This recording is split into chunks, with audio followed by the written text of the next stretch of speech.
It's the only I do this all the time. Protect the gardens all. Thank you. The intent will be We're still not green. We're just waiting, it seems to be. Do you need me to push it? We're on now. Go. Okay, We're still on red though. The microphones are red. Shouldn't be the main ones, blue. here we go, guys. Welcome. Ask one of them if they can hear us. Can you hear us okay, guys? Thank you, Luana. Thank you. Fine, thank you. If start with card here. Pātaka, te hau ki tūru. Pātaka, te hau ki tūru. Ia mākina te iti.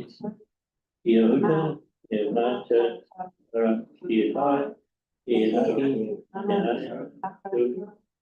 E teo, e puka, e moriora. Okay, thanks. Just a note that the meeting is being live streamed and recorded on the bank's, on the board's YouTube channel. See the front of the agenda for your link. Welcome to any members of the public watching on live stream. Welcome to the board members and staff. May I remind everyone that any criticism or disrespect to these members and our staff, I will stop the discussion. Thank you. Very good. So, apologies. No apologies. Okay. Tyrone told me yet, no. Okay. Okay. So, open forum we have today down in kitchen. Is there any aggravated emergency group? We'll update on the launch of their resilience plan. Yes, sorry, we've done for apologies. Hence you got me. So come on up, Leanne, if you want to come up here. You can bring your coffee, we've got it home here. Right. Where would you like me to sit? We'll at the kitchen table. Sorry, you'll have to sign me over. Oh, yeah. Yeah, no, that's fine. We know who you are. And may I say what a lovely presentation you did again. Thank you. Great to see the team well organised. I'm sure you have what to do. And also reciprocal, thanks to the several faces in the room that we saw in attendance on Saturday, so thanks for supporting it. The feedback has been hugely positive, and so for me it feels like a bit like trying to launch remote and build a platform, and now we have to build everything to get us there. So yeah, the next steps will be as big as what we've been through to get this completed, but it's a great first step. I've just spoken to Pen and we'll look at putting them in the likes of the library. There's an article going in the mail, and yeah, we'll move forward. So I guess it was also a great opportunity to come today because so many of you were present to answer any questions you might have also. Very good. I have a question. I had some for yesterday. I thought I'd leave them, but these things here, I think should probably, talked about a lot of people being in rentals, Airbnbs, and they won't have be as much as the people that own the properties. But I think this is a great start to put up. If they were in all those rental properties, it would be a great start for at least a tsunami. But where to from here? So the concept with those specific rentals is in the article that Bridge is writing. I have asked for any holiday home owners to make contact either via email, or I have provided my own phone number. And also we will go around. One of the groups we engaged with were the accommodation providers, hence you saw so many of them being prepared to be welfare hubs.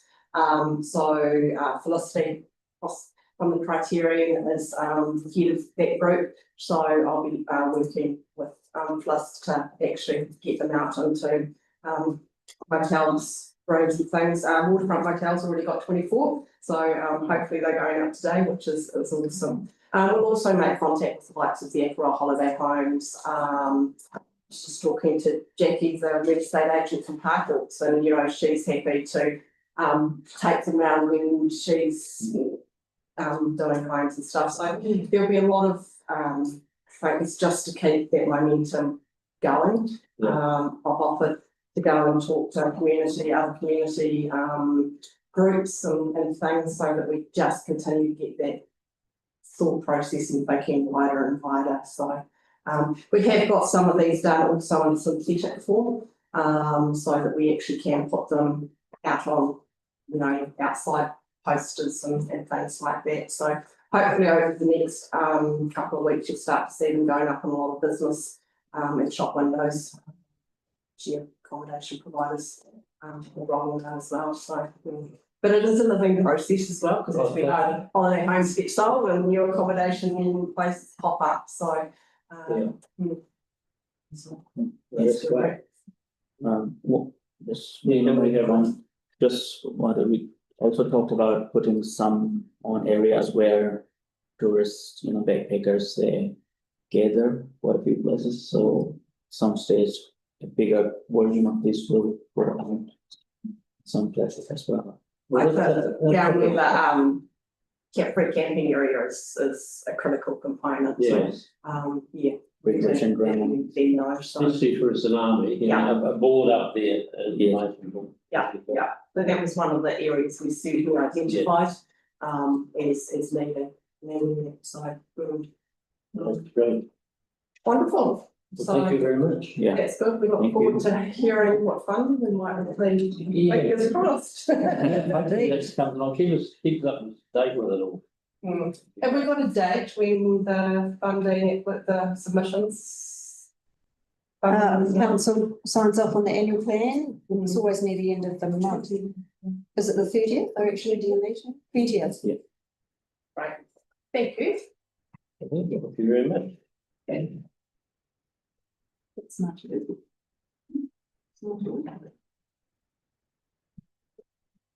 we move now to, there's no other open forum. We will go to the information section and workshop items, and we'll start with tsunami readiness with Brendan Winder, please, Brendan. And John himself online. And John Salto. Can you hear us all right, John, up there? It looks like you're moving. James. Yes, go for it, mate.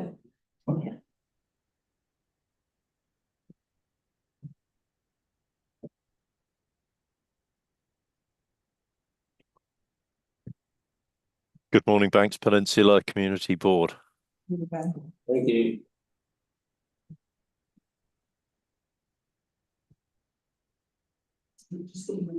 Right.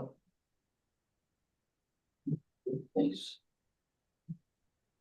Morning, Pātaka, for Brendan Winder tēnei. My name is Brendan. I manage the Christchurch City Council Legacy Management Team.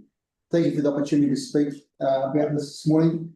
Online, I've got my boss, John Frizzell, and also James Thompson, who's the Regional Manager for Civil Defence in Canterbury, and also the Group Controller too. So we'll just run through the slides here. I'll summarise the majority of the slides, but there are a couple in here that I think are worthwhile really just drilling into a bit of the detail. We could just move this, this thing here. Yes. Thank you. Excellent. So a summary, what is a tsunami? Tsunamis aren't gentle sea waves. They are fast, destructive, polluted, and full of debris. So when we talk to people about tsunamis, occasionally we'll hear things like, well, we'll swim out. Well, you won't. You don't swim away from tsunamis.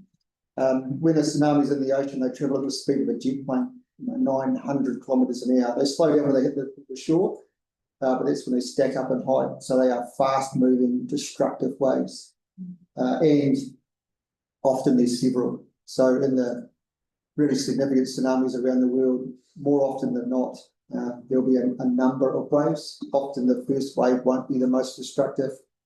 And in some cases, the first sign you'll see is the water retreating, not coming in. So tsunamis, I guess the summary of all that, tsunamis aren't just a normal wave on the beach. We are a part of the Pacific Ring of Fire. I think that is pretty well known. We also, it is largely 3 different types of tsunami that can impact us. Distal source tsunamis, so over from South America, we'll get maybe 10 to 14 hours there if we're lucky of advanced warning. But closer to home in the Hikarangi Trench there, we might get somewhere between an hour and a half and 3 hours warning. And even less so if you're in the north, the central part of the North Island. But for us down here, we'll get a little bit extra time. Those tsunamis can be extremely destructive as well.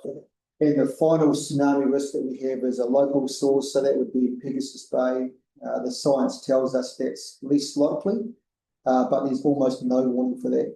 And that would be where reacting to the natural signs would be the appropriate circumstance there. So you'd feel something like an earthquake, long or strong, get gone. So we're expecting people to then immediately self-evacuate.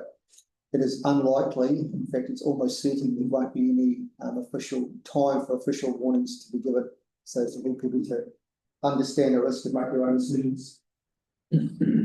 We have approximately 65,000 people in our evacuation zones. That's not including whatever event might be on at the time. So if we have, in the worst case scenario, we could have an event out on in New Brighton and have 25,000 people out there for a Mātaruki event. So 65 can turn into closer to 100 pretty quickly. Our evacuation zones were updated in 2019 and 20. These are very recently, just in the last couple of weeks or so. In fact, during the recent weather event, the director's guidelines around the new tsunami hazard landed as well, so we're digesting that. But the information on the tsunami risk is being constantly updated. There's a big move around the country at a national level to take on the tsunami risk. It's happening in Auckland at the same time. We are making a big push on it as well. It is a low likelihood, but an extraordinarily high consequence event, and we need to understand more about it. So the modelling around it and the science around it is being updated.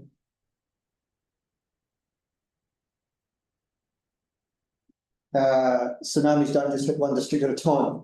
You'll be you're all aware of that.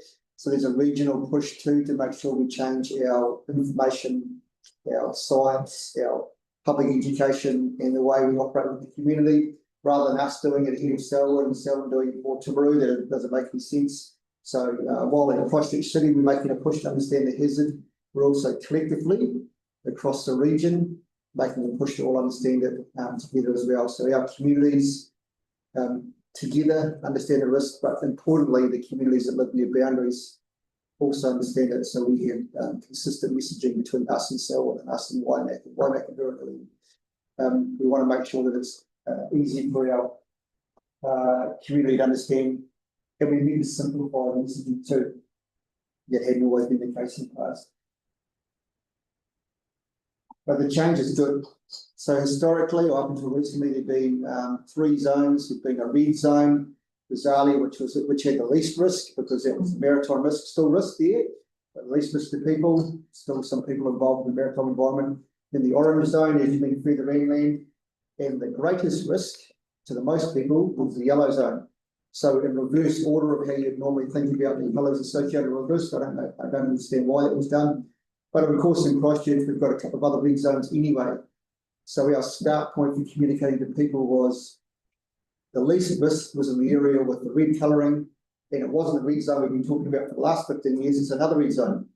So if we're talking about simplified communications, our start point was already very much on the back foot. So we're really pleased that the new blue zone has been introduced because it simplifies for us the communications.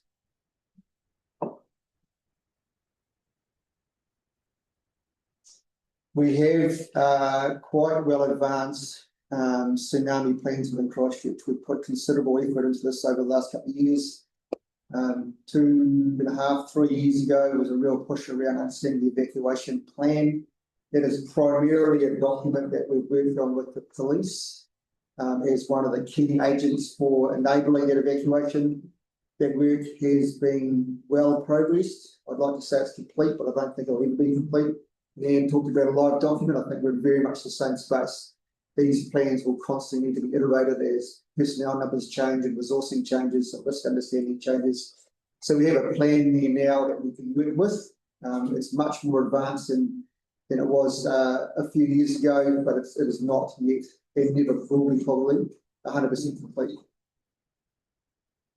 That tsunami evacuation plan forms a part of a wider ecosystem of plans. So one of the plans is about getting people out, but there's several other plans around protecting infrastructure. So there'll be lifeline networks. They have their own plans. They coordinate those plans with us. There's a council plan as well around what we're going to do with our own infrastructure and people and affected stakeholders as well. So there's and there's also NGO plans and Red Cross plans and regional council plans and neighbour plans. So there's an ecosystem of plans here. And the idea is we're going to try and bring them all up at the same time. So we've got consistency and congruence across those plans as well. It's a significant piece of work. I guess what I would say here is this is not just council staff talking to each other. This isn't, a planning team sitting around a table at council debating amongst ourselves what needs to happen. This is conversations with lifeline utilities, with NGOs, with communities, with staff, with the airport, with the port, there's a whole long list of stakeholders and partners as well, because we're particularly interested in what Marae and Māori are going to do, and those conversations are well advanced.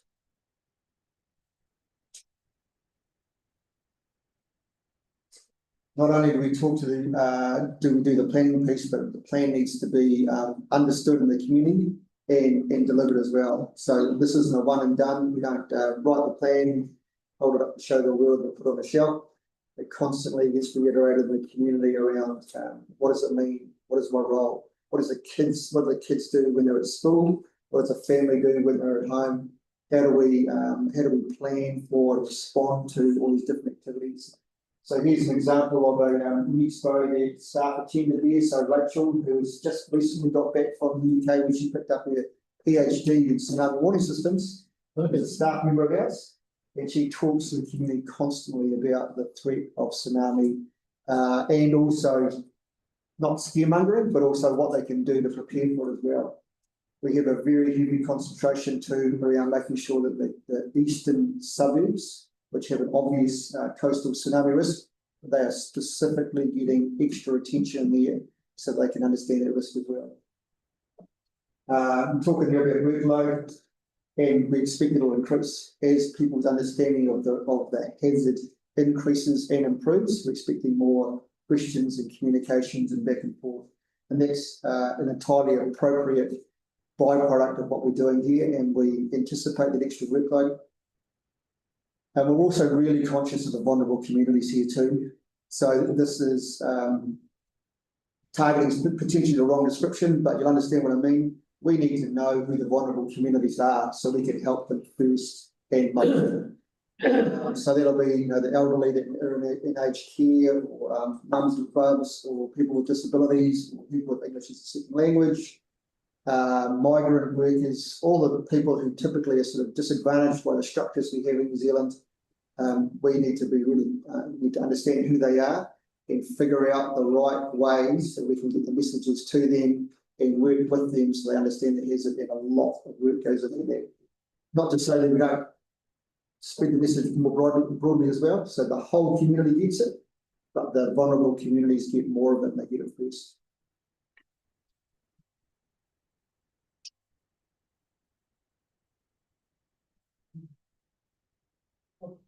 Didn't take me long to break your technology, sorry. You can wave your arm. Oh, there we go.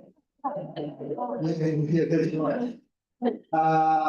Whole lot of information there, which in summary says we're doing a whole heap of work to get the message across. We could break it all down for you, but it's in a whole lot of boring detail. The summary is lots of work's going in, lots of efforts going in. Our targets for the year have been smashed. We're miles ahead of them. The team have been very productive and active. We really believe in this as being a hazard we need to bring to the community. We've done a whole heap of work to ensure it's happened. Well, I need your help here, Leanne. Community response plans. I won't read these slides here, but I will summarise for those of you that weren't in the room on Saturday. When a community puts in real effort into understanding the risk and commits to doing that and builds trust and builds connections and builds really robust plans, we'll have examples of the what was put on display on Saturday in Gaiety, where we've got a really fantastically well organised, well developed, well advanced plan that the community can have some real reassurance. I think the plan that was presented the other day was an exemplar of that. Frankly, it's probably one of the best plans we've got in the district, and maybe one of the best I've seen in all my years in civil defence. But a lot of work goes into it, a heap of work goes into it. And our role in civil defence is to support that, but we can't lead it because that would be entirely inappropriate. But it is our role to support and facilitate and develop that. But to be fair, the majority of the work has to come from the community, and we saw an example of that on Saturday. So you're in good shape here. It's not to say the work's done though either, No. but it's taken a significant step forward. So thank you. Loads more things to come, and by no means, I've said it a couple of times, this is not one and done. This is the start of a whole lot of extra work. This risk has been around for a long time, but as we understand the science more and better now, the responsibility sits with us to make sure that we're talking about what it means. So it'll become a bigger part of the conversation here, and while it is low likelihood, the consequences are really significant. So we have to be really conscious that we're presenting a balanced message, but we're also doing that regularly too. People change, people in responsibility, leadership positions change, kids grow up, people get old, people move in and out of the district, we host thousands of tourists, they won't necessarily understand our risk, so this will become a constant. This is an opportunity to constantly refresh that information. So activities will continue, schools, fairs, events, opportunities like this, etc. The tsunami moving system, we've been through a review, and the third point here, we have an array in Christchurch, it's not in Banks Peninsula, and I'm the wrong person to talk to about why that decision was made. But that decision was made in 2012, 13, 14, 15, and the city has sirens and Banks Peninsula doesn't. We're about to make a recommendation to council to have a good think about what the next options are there. And in the next slide, hopefully we'll talk about that. So best practice is what most of us in the room, I'm hoping, received on Sunday night at about 6:15. Your phone screamed at you, my wife jumped, my kids all thought it was hilarious. And I was sitting there thinking, great, that is the primary alerting tool for all hazards in New Zealand. And if you've got one of those and it gave you a wee bit of a fright, good, it's okay. It's the official mechanism. It's compatible with nearly all phones, and I say nearly all because it's not 100%, but it's nearly all. And there'll always be someone who turns up in New Zealand with a phone made in Timbuktu that has some other thing with it. But it'll get 99% of the phones, and there's more than one phone per person in New Zealand, so it's really broad coverage. The system is also run by NEMA, so it's at no cost to council, no cost to the community board, no cost to ratepayers whatsoever. As taxpayers, yes, there's a tiny cost of it, but it's run by another entity. It's well trusted. It also allows for, in that message, there's a whole lot of additional information that a siren can't give you. The siren will wail and make a noise and say, something's happened, broadly, and the next thing we all do is look at our phone. So the smart thing to do is send a message straight to the phone, and in there, we can then go from, okay, what are the links, what's information we need to know for now, where is it taking me? There's a whole lot more information in that emergency mobile alert than there is in the siren go home. And the sirens in Banks Peninsula, as I took a photo of the other day, don't mean tsunami, they mean rural fire. So, and that is not uncommon around the country. There are sirens for various things, and if we do a lap of the South Island, I won't dwell on this too much, but just broadly, if you start in Nelson and Tasman, there's a couple of sirens there, and then you go across into Blenheim and there's no siren there, then you go to Kaikoura, there's no siren, then you go south of that to Emily, there is, then in Christchurch there is, in Peninsula there is, if you go further south, it's in, out, left, right, up, down, it's all over the shop. If you're a tourist in New Zealand trying to understand what to listen for, and in all those areas there'll be rural sirens as well, it's very confusing. Or you carry your phone and when it goes beep, you respond to the message. It's the decision, and sorry, the recommendation we'll be making, pretty straightforward in my mind.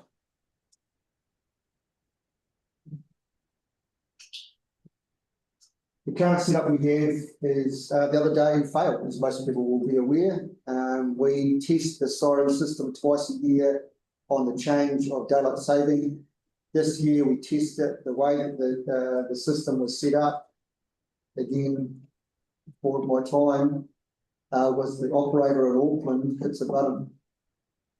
5 minutes before it was time to hit the button, there was a car crash outside his house. He did the right thing. He went outside and attended to the car accident. The alarm wasn't triggered at exactly 11 o'clock as we expected it will be on the Sunday, because again, he's doing the right thing. We found out about it pretty soon afterwards. The decision was quickly made not to test the siren late because that would have been a confusing message again. And there's been a whole roll-on effect from that afterwards as well. That, while that was disappointing that it happened, in some ways it was actually a very useful signal for the fragility of the system that we've got. So while I'm annoyed it didn't happen on time, I understand why it didn't, but it's a display of why we need simple, consistent messaging alerting system here, which I think is becoming more apparent. Plus it's expensive, plus the gear's old, plus it's running on a SCADA system that's not designed for. There are a number of reasons in there why we should be moving away from this. Again, other people will make a decision, but the recommendation is very straightforward. And if you need more reasons, we can provide those too.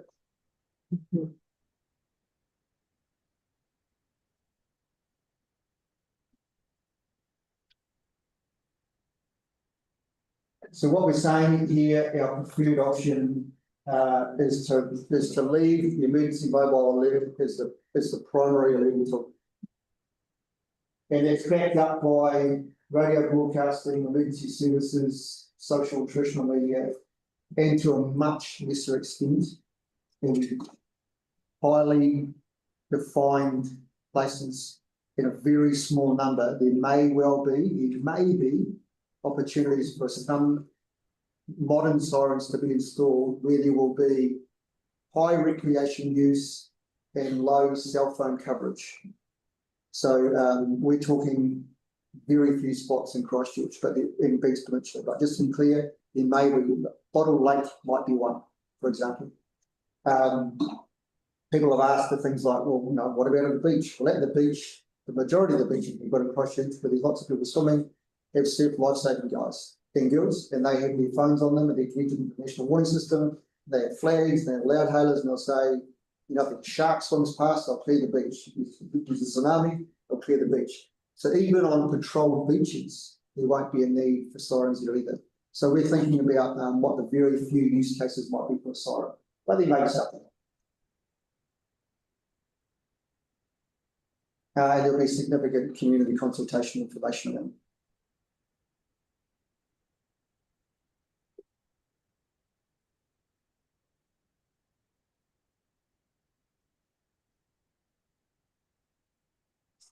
If there are sirens, we want them to be using the criteria.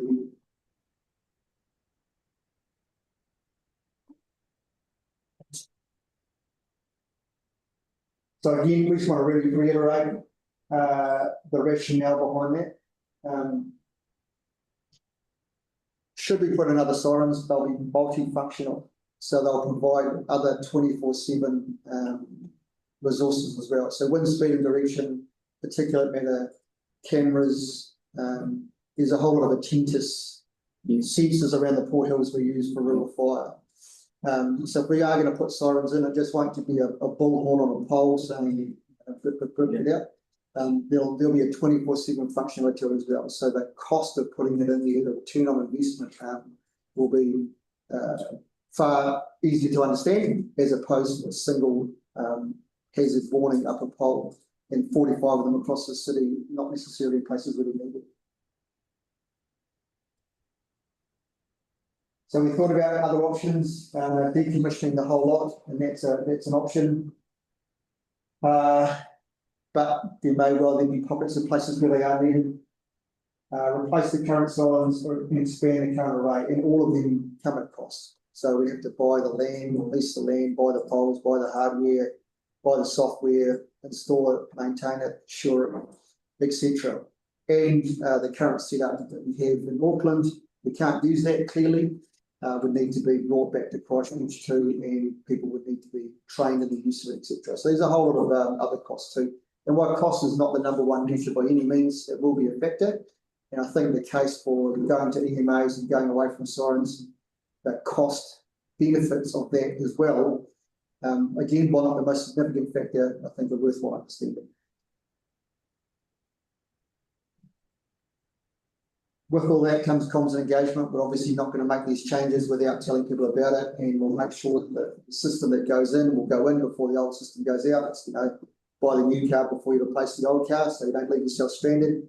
We will do that, and there'll be a significant comms and a significant engagement piece with the community boards, but at the community level as well, and particularly around those vulnerable groups.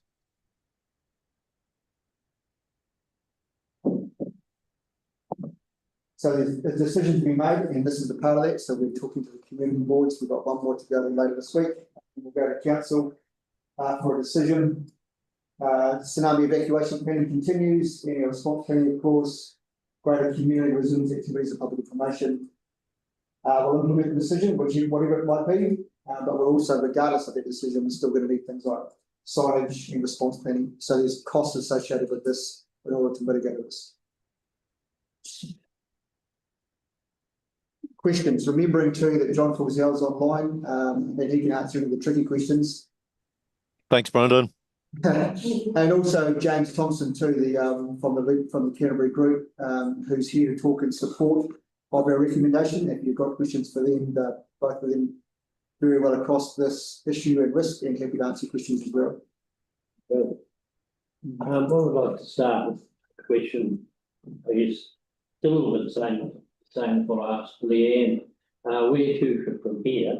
You talked about education in the community, and it's fantastic, and to have someone dedicated to doing those groups, particularly the school kids, and educating the people over here, including backgrounders. How do you see that happening, maybe rolling out over here? And is there a time frame for that? So it's underway. That work is already underway. The challenge with, I think, over this way is vacant property owners. So we need to communicate to them, because they'll occasionally be residents, but we need to communicate with them the need for that to be passed on to all the various people who might hire their house and home over the various months. So some of that work is already underway in places like Auckland. I know they also have a similar sort of program in Queenstown. It's about it's continuous messaging. So we have 3 community resilience coordinator staff. We've also got our community development advisors, of which I know have done fantastic work over the last couple of weeks, and others in doing that.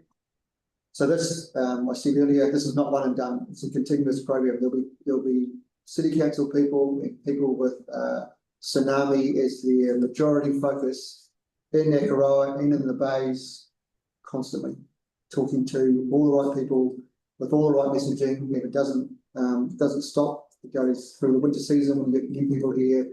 In summer, as it gets even more popular, it will happen again. We'll just keep that cycle going and going and going. Very good. Well, thank you. Great work.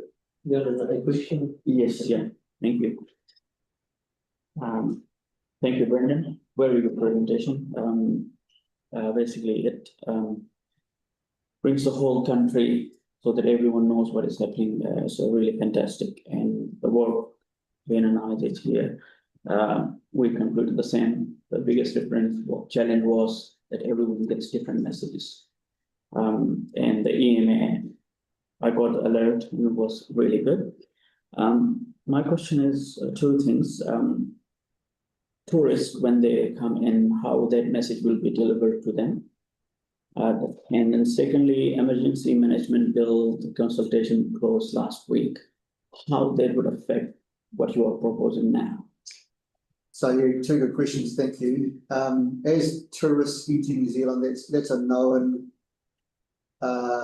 challenge in the emergency management sector. And to speak to that, quite a lot of work's been done at the national level around engaging with the regional tourism officers. So they generate a lot of information there, and from the RTOs, they then go out into the broader sort of tourism sector. So accommodation providers will have some of the information, but again, some of it's private. But there'll be opportunities to do that too. I've worked in tourism in some pretty large tourism companies in New Zealand, and a part of their risk profile, because they have tourists under their care, and for example, on boat trips or bus trips or whatever it might be, or taking them over to see the penguins and the seals and things, they have a responsibility while those people are in their care. So the majority of responsible tourism operators really understand that messaging there and their role within that too. I can't speak more of them, and never would try, but the big ones that I've worked with all get that risk. The second part of your question was around the emergency management bill. The emergency management bill came out over Easter and Anzac weekend. Also overlapped, just sort of fortuitously, might not be the right word, but with the weather event as well. But we ended up putting in quite a comprehensive staff submission on that. At the same time, the Canterbury regional group did the same thing. So James can speak to that as well. I don't know that it'll necessarily have much effect, the legislation, on managing the tsunami risk and details such as emergency mobile alerts. But what it should do is strengthen the sector. So our ability to resource and respond, have clarity, and connect them with key stakeholders and partners. Should that bill go through as proposed, and I suspect it largely will be better as a nation, but also better regionally and locally to respond as well. Specific tsunami details, not so much a part of legislation, but strengthening the sector, I think happens quite nicely. Okay, so it would complement your proposal. Thank you. Yeah. Anyone else online got any questions? James. Yeah, just something that I can offer that helps in that last question, not so much about the bill, but some work that the National Emergency Management Agency is doing. They've got this thing called Emergency Management System Operating Systems. Within that, there's a number of projects, many of which will support us at regional and local level. But one of those is ensuring and updating that we've got a fit-for-purpose national warning system. So that includes the emergency mobile alerting that Brendan's already talked about, and making sure that that remains up to date and fit for purpose. But also the whisper system that we use for alerting the officials, that's going to get an update, and there could be other things that come out in an update from that. So while it's not strictly the bill or the act, there are things that NEMA are doing to ensure that we have good consistency and good products for our national warning system. Thank you. Follow-up question, John. It's just one more. Just up on the top left. John Trussell. Was that you, John? Yeah. Who else is there? Luana, would you have a question? John just said. You would do John first, or? Okay, John, would you? Morena. Oh, sorry. Do you want me to wait? Yeah, no, you carry on now. Sorry. Okay, sorry. Kia ora tātou. Just a question, and maybe I watch too many movies. Is there a risk of there being two simultaneous natural disasters, for example, an earthquake and a tsunami? And if that's the case, I understand that there are two different colour-coded warning categories, I suppose. Red for a tsunami is a safe area. Is there confusion potentially around that? Thank you, good question, and I'm a fan of anyone who likes to watch a disaster movie. Disaster movies always start with an official ignoring a scientist, so hopefully we're not doing that today. So is the answer to your question. The possibility of concurrent events is absolutely something we think about a lot, and there is potential for an earthquake to trigger a tsunami. And we saw it recently off Southland, where the Peninsula Trench, there was an earthquake there felt on land. So there's some initial earthquake actions that need to take place, of course, which gets everyone busy and excited. But we also need to sort of step back and have a look at what the tsunami risk is there too. To your question there around the colour-coded warnings, all of that will be simplified. There isn't a colour-coded warning necessarily with earthquakes, but there are zones of evacuations for tsunamis.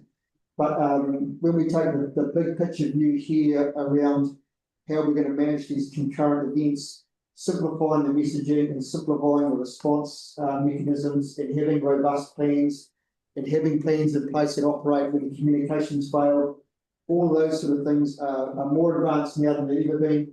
There's still plenty of work to be done there.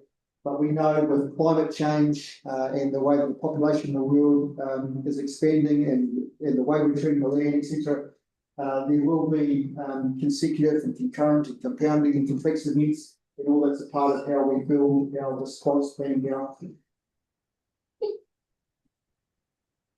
Right, thank you. We've got another one up there. Is that John again? Thank you, Mr. Chair. But I just want to make a couple of observations at this time. They are not strictly connected, but almost. Brendan talked about community-led resilience activities, and we are, as a civil defence and emergency management team, really pleased with the amount and the quality of community-led activity coming from Banks Peninsula. I know community development and community resilience staff, along with you elected members and Penelope have been working away, but we are seeing some really pleasing results from all over the peninsula. The board have asked us to set aside a little bit of funding, seed funding, if you like, to support these initiatives. That's been done. Just a real hats off to all those concerned. But just lastly, from me, I'd like to thank Brendan and James Thompson. You couldn't get two more consummate experts on this in the room, and we're very, very grateful that they've come along today, and we have them available. They're happy to stay on the line to answer any questions. Thank you very much. Thank you. Anyone else? Well, just in summary, I'd like to say well done, and it's fantastic to see this work, and it's great. And I think you get a great response because there's a lot of focused people here around the needs and the impact that disaster can have on the area. And that was really brought to a head several years ago with the Deptford Bays being wiped out, and people in Akara hardly knew a thing about it. So I think there's been a good driver here, and it's great to see a lot of people stepping up, and may it long continue. I don't think you get that the same in the city anyway. Thanks today, guys, and thank you for the input. You didn't mention much about the rivers, because I live next to the Avon, and how tsunamis can come up rivers. Yep. As well. And the phone message, when you press OK, it disappears. You can't go back and look at the message. Yeah, so two things. The tsunamis do go up rivers, and tides are actually a really important part of managing tsunami risk. I think I might have mentioned it recently. The evacuations in daytime are different to nighttime, distinctly different in schools and people at home. They're also quite different with tides too. So part of the complexity around managing a tsunami is the environmental conditions, day and night, high tide, low tide, mean they're almost different evacuations, different priorities and different processes in place and different messages. So it's not just, everyone get out. It's not how it works. So yes, they will come up a river. The second part of your question was, Phones. the phones, It just- yeah. When you press OK, it just disappears, you can't go back. Yeah, and that's a known issue with the messaging, and that's being worked on. What it does do though, the noise and the initial message here, Found it. No. there you go.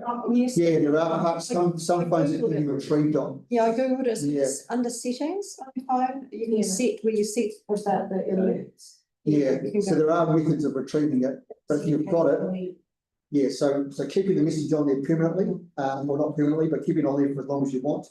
But what it's done is tell you that something significant's happened, it's woken you up and you're awake. So the message is a part of it, but the warning that something has happened, and now the opportunity for you to go and find out more about it is useful too. So there's still plenty to work on. Right. Anyone else? Yeah. I got You got another secondary story? question, yeah, no, that's all right.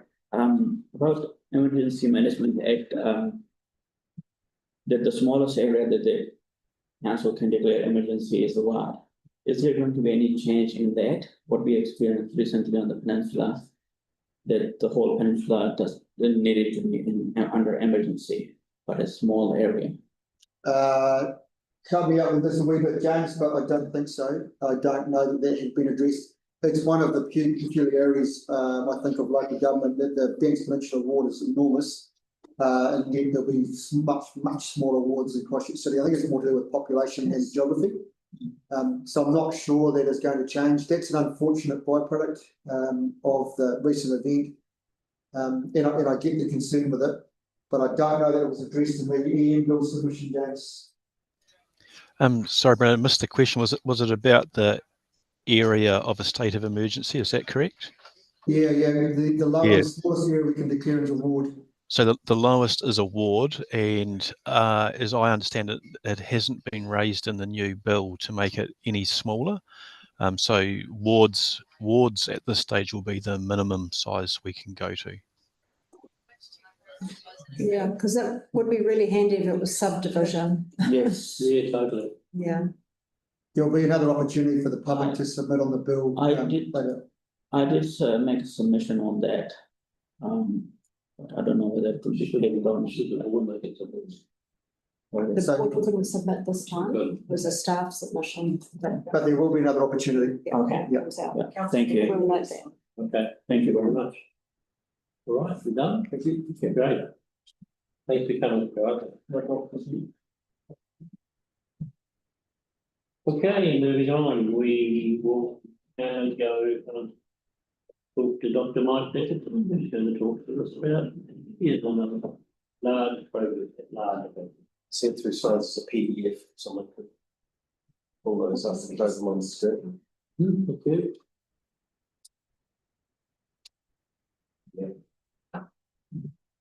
Hi, here are the katoa, Mark Pahulu, o Te Taki aho. I'm Christchurch born and bred, living there at the moment, but Banks Peninsula has always been my family backyard, and my dad grew up in Labons Bay, so I'm very pleased to be able to talk to you about this project.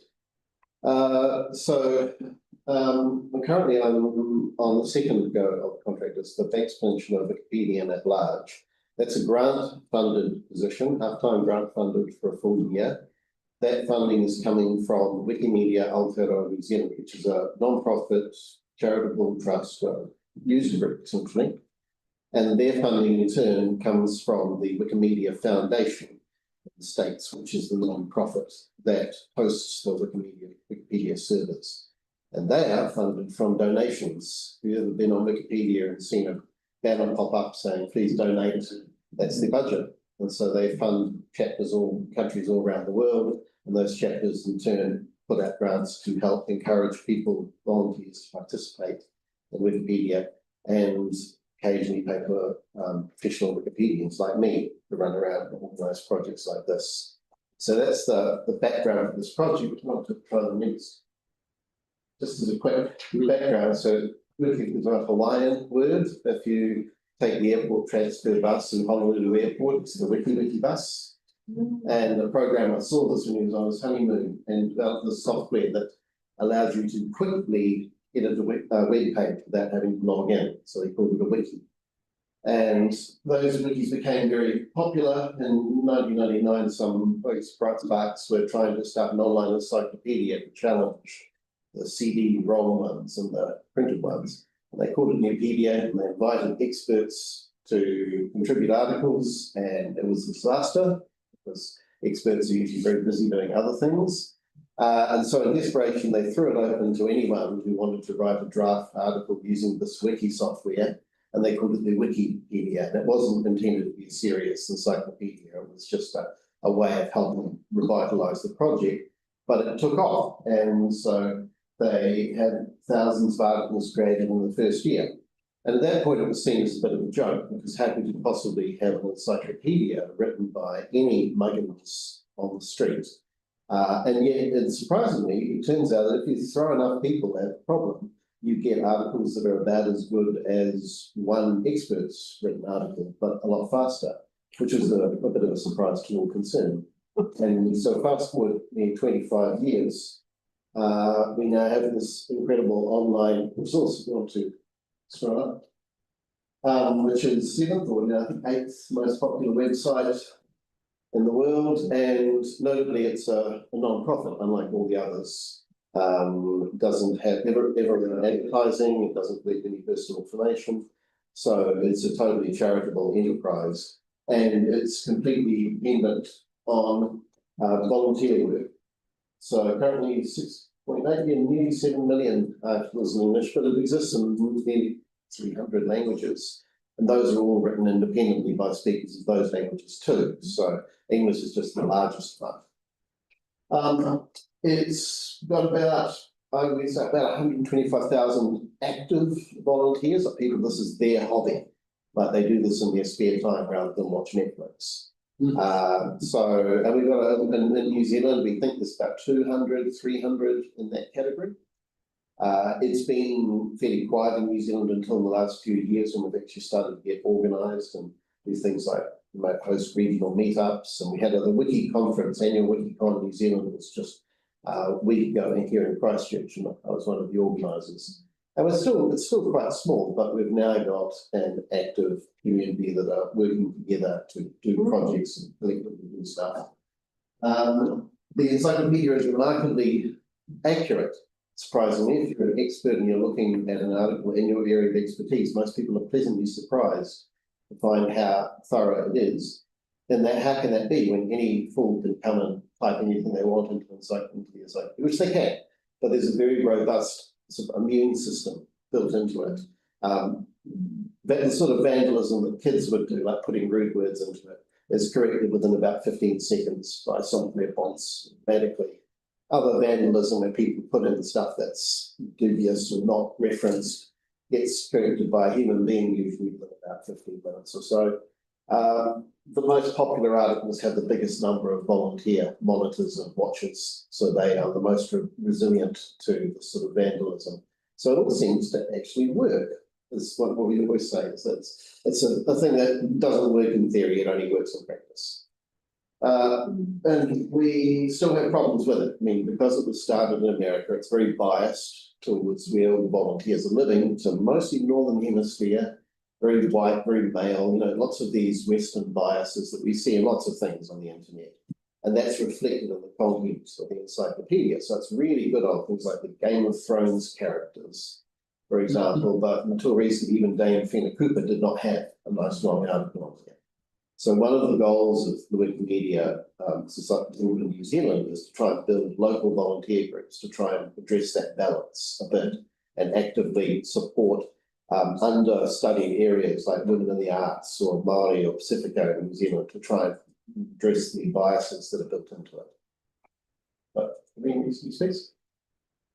So where do I come in on this? Next slide, please. There we go. Well, I've been doing some work with, at the moment, with Ashburton District Council. Ashburton District Council, I think it's okay, this is not secret, had a couple of doctors potentially coming there. I think we wanted to place a couple of doctors there. The doctors looked at the Wikipedia article about Ashburton and decided it looked totally dismal because the number one event that ever happened in Ashburton was the windstorm. So because of the terrible coverage of that area in Wikipedia, the district council actually approached me to try and do a project with them to look at improving the photographic coverage, the tourist coverage, and generally the downtown coverage of Ashburton in a very hands-off way. They simply said, look, this would be great if the public face of this area was a bit better. And I agreed because it was bad, and I recruited some volunteers. And we've gone and done things like did a field trip up to Mount Sunday and took a bunch of tourist photos there. Some location of Lord Greens didn't even have an article, and yet it's one of the most populous tourist destinations in the district. With every tour, every cruise vessel that arrives, there's about 2 or 3 busloads of people head up to Mount Sunday to get photos of themselves posing with a sword in front of the mountain. So we're trying to address some of the tourist hotspots and things like that. But in the process, we're actually very much improving the general ecosystem that sits within. So the district national is getting much improved. But it's very much a public face. So can you scroll up? So a larger project I did with the West Coast District, Western District Council. And then we moved through Development West Coast, which is a group that was initially funded with seed money from the cessation of timber, the Timberlands contract on the West Coast. They were sort of absorbing tourism West Coast, so they're essentially very concerned about the public face of the West Coast. And we invented this role of the Wikipedian at large, where every year they would come up with what they thought were the priority lists of things that they thought were terribly covered. I would go through and see if I agreed. We would recruit a bunch of volunteers and run around the coast and try and improve on site those different areas. They also had an excellent publicity photo library that commissioned that they were very happy to release under an open license. Essentially, they donated to the public domain, which means that it can be used in Wikipedia. So now many of the Wikipedia articles about the coast have these lovely professional photographs with them as opposed to tourist snaps, which is what usually gets used. So that project was very popular, and they brought me back for 3 years to do it, and it ended up last year winning the PR Institute in New Zealand Best Digital Project Award for them. So they were very proud of that. But it was a really innovative way of trying to tackle some of these issues, as opposed to the traditional tourism promotion way, which is to commission big fancy websites and splashy TV ads and so forth. And the thing that sold them on this was a study that was done in Spain about 5 years ago, where they did as an experiment improving Wikipedia articles of smaller Spanish cities with a few paragraphs of text on a photograph, and compared it with ones they did not touch, and to see if there was any measurable impact on tourism. And it turned out, well, they measured an 8% increase in tourism nights for those cities that undertook this project, which is no small things if you're in a tourist area. And so Development West Coast is very interested in that, and they actually recorded a similar, that's very incredibly hard to tease up, but they thought they saw a similar sort of percentage increase in tourism area traffic as well as a result of the project. But the problem is that many parts of New Zealand are similarly important but neglected and also have terrible coverage in Wikipedia, hence this project. Scroll, please. Okay.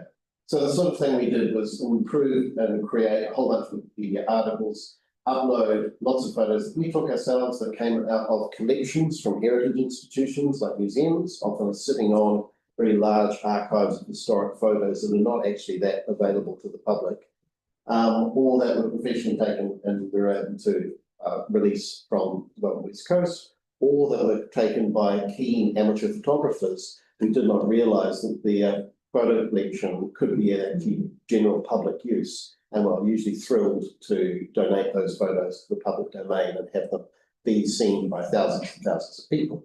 So the traffic on high traffic Wikipedia articles can be 10,000 views a day. So can be very high. Great. So this year I pitched to the Wikimedia Aotearoa New Zealand for a Wikipedia at Large project specifically focused on Banks Peninsula. I did one in Christchurch last year, which was very much working with institutions like the Christchurch Art Gallery and the museums and so forth, the usual partnership institutions. But I wanted to try something different here, and rather than just work with a couple of heritage institutions, so I am about to go have a nice chat with the museum later on today. I want to work with things like community groups, community boards, conservation organisations, rural heritage organisations, things like Cairns Bay Museum and so forth. A lot of these groups don't have big budgets for doing publicity, exhibition or outreach. They can barely maintain a website half the time. But what they are sitting on is a lot of published information that is often very hard to get. That might be in very small print runs. A lot of, for example, heritage history documents are produced in a few books that are stuck away on the library shelf somewhere in a rural library, and almost no one else in the world can get hold of them. There's a project called Wikisource, which is a sister project to Wikipedia, which exists digitized out of copyright books and make them into ebooks with volunteers transcribing and proofreading that.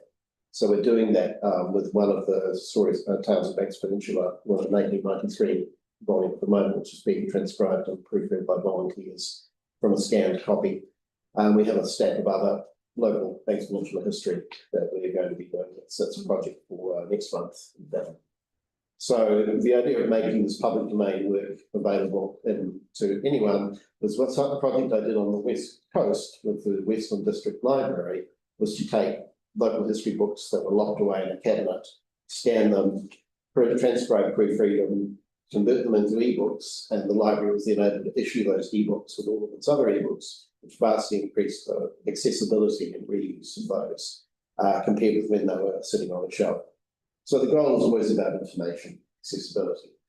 So that's sort of putting Banks Peninsula on the map. I noticed it is actually already on the map. I'm not going to solve that problem of improving its public face to that extent.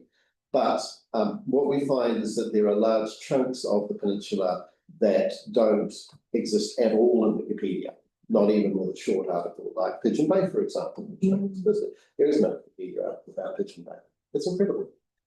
So I've been working on drafts for that, the archaeological site, the church. There's lots of different locations around here, particularly in Akaroa, where most of the historic buildings and Akaroa heritage are not in Wikipedia at all. So for this, another one after this. Yes, strong. Yeah, so we've created an online project which anyone can join in. We, as well as me, of course, running around and creating articles, we are encouraging community participation. So we have an active Wikipedia community in Christchurch City that meets each month and works on things like editathons and editing drives and photo walks and such like as a hobby. And they are very keen, and they've been very keen to devote some of their spare time to the Banks Peninsula project. But I'm on the lookout for active volunteers, either currently Wikipedia editors, yes, or keen to want to try on the peninsula itself, because really we want to have people here in the peninsula doing some of this work. It's right in their backyard, that's the best place for people to do it. So for that, I'm happy to run training workshops, do remote training, and run community events like editathons. Usually those are best housed in like a library or a museum. So that's what I'll be talking with Akaroa Museum about this afternoon, about when we can schedule the first one of those. And I'm also hoping to do public talks on similar to this in the main settlements around the peninsula too. So the goal is to initially try and get volunteers working on articles, but what institutions can do is look at, for example, their photo collections. If there are districts that have publicity, work with publicity organisations, or if there are tourism organisations that are sitting on a large publicity photo library, I can help them negotiate the release of those photos under an open licence. That's not the same as someone emailing you a photo and saying, here, you can use this. that's a gentleman's agreement. It's not actually a legal release, although many people seem to think that counts. It's not. They're very, very scrupulous. The Wikipedia people, they want to do everything right. So we do need to do a legal release, but that's not that hard to do. And that means the photos can then be reused on Wikipedia articles. As an example, last month but one, the focus was on the scenic preserves of Banks Peninsula. And I ended up doing field trips to most of those forest remnants and scenic preserves because there were no open licensed photos of them available. No decent photos of Montgomery Scenic Preserve, for example, to go take them from Hilltop. We found someone a tramper who had taken photos all through Hayes Scenic Pigeon Bay, posted them to her Flickr account a few years ago, just as a hobby.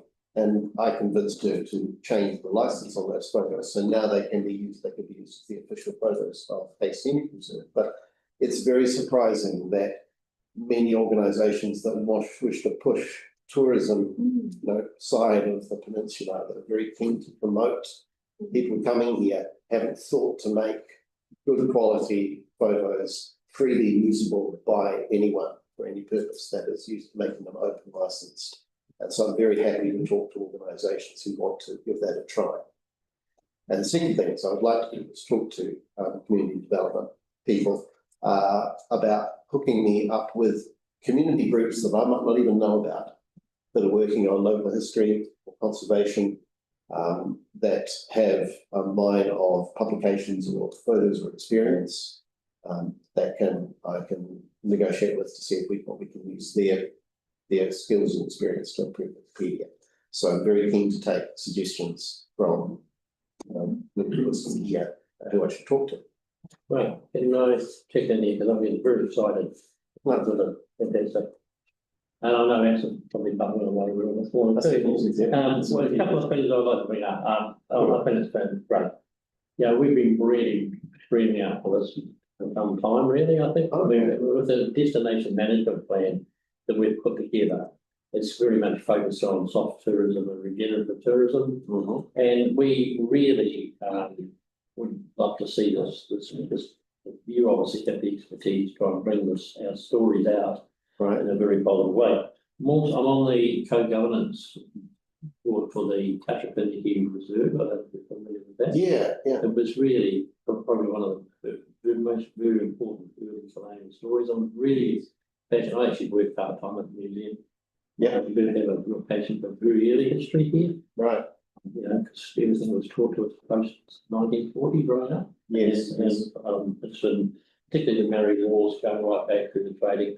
In back, people don't realise that Akara was quite a hub, even in the 1830s, coming up from the trade, coming up from Pātaka, and then later on the sealers and miners.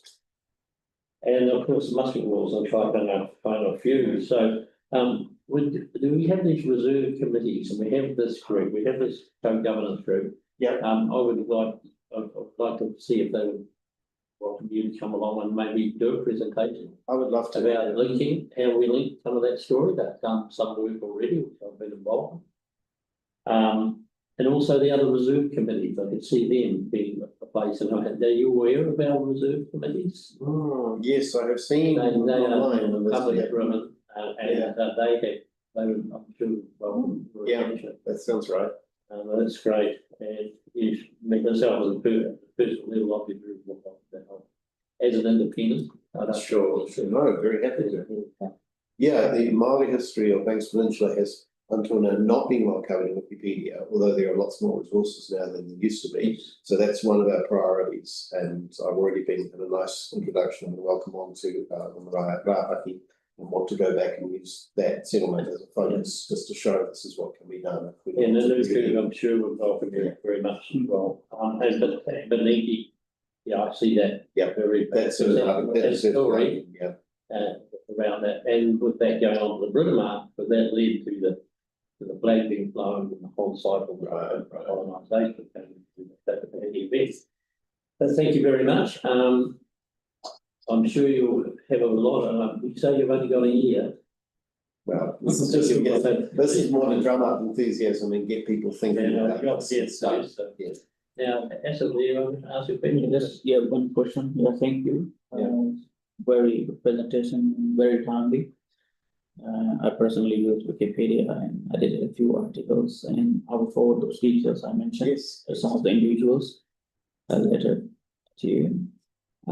With AI coming in, artificial intelligence, especially AI bots, AI assistants, they do work on your behalf as an agent. So how would they could automate quite a lot of data and collate into Wikipedia? Have you thought of using that? There's sort of 4 different independent aspects to do with that. First of all, with AI. One, AI is heavily dependent on Wikipedia. Most AI scrapes Wikipedia all the time, get treated as a trusted resource. So if you're asking, if you're using AI as food, it's going to be recycling information from Wikipedia or a lot. Second is AI has also proven an enormous pain for Wikipedia because it's constantly hitting up every single page and every single photo and scraping it repeatedly, such that the server charges have just doubled in the last year because of this complete hammering by every different AI server being trained on Wikipedia. Third, there's been big discussions about what's the role of AI in Wikipedia, and it's the current consensus is there's AI chatbots, there's some AI tools that are already used to help automate some of the searching and finding and sorting of information, tagging, updating, and links and such like. When links break in Wikipedia, a bot comes through and reconnects them to an archive feature from the Internet Archive all by itself. But should AI be used to create Wikipedia articles? And I'm one of the people that say, no, we should actually be preserving Wikipedia as one of the little oases on the internet that we guarantee is actually hand-curated by human beings.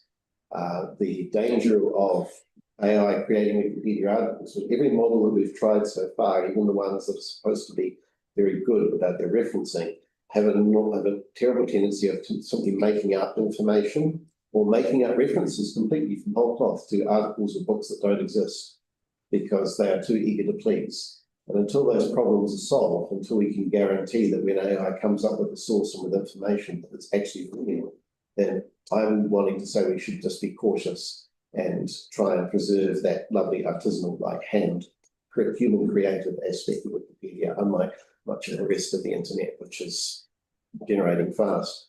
So this has been called the last best corner of the internet, and I think it's something worth trying to preserve. But nevertheless, AI is an amazing tool, and there are amazing things that it's going to be able to use to help make editors' life easier, but it still needs to be a human project. Thank you. Just anyone up online got anything to add? Anyone there? Describe only see cartoon that we see preserved, for example, which did not exist, and making a bunch of those senior preserved articles now. I'm trying to get nice site photography of those. It's been really hard. You scroll on down, and also we did a field trip on Waitangi Day at Ōnuku and made the article about that. And luckily, wherever the government general goes, there's a photographer. All those photographs are released under an open license as government photos. So there's actually nice documentation of different ceremonies at Waitangi over the years. So we added a gallery on that page. A volunteer group of us went out with their cameras and took photos on the day too. And finally, I think there's a short link there, and there's my contact details. If anyone wants to chat with me more about this stuff, I'm very happy to always. Yeah, yes, I'm sure you've got something there. Oh, I was just really happy to touch base and connect in the community development advisors who cover the geography. I would love to actually organise just an online chat with just the community development advisors, pick their brains. Yeah, we can absolutely do that. We've got a lot of connection and network and resource. Certainly on the West Coast, those are the people that did know what was going on on the ground. Yeah. Can I just say there's a question there from Gillian, yeah, I mean, it looks amazing. It sounds amazing and so good. It's such a good project, Mike. So well done, very well done. Yeah, I guess it sounds like the community development officers will connect you with people, but I guess to also say that all of us on the community board we have different organisations we are responsible for connecting with too. So each of us has a group of about half a dozen or so organisations, and like one of mine is the Littleton Museum. So I don't know if you've had much to do with them, but you know they've got massive. No, I would love to. We've got a little Yeah. bit on the books sort of later on in the year, but yes, if you can introduce me to someone there, that would be great. Yeah, yeah, no, they'd be right into it, I'm sure.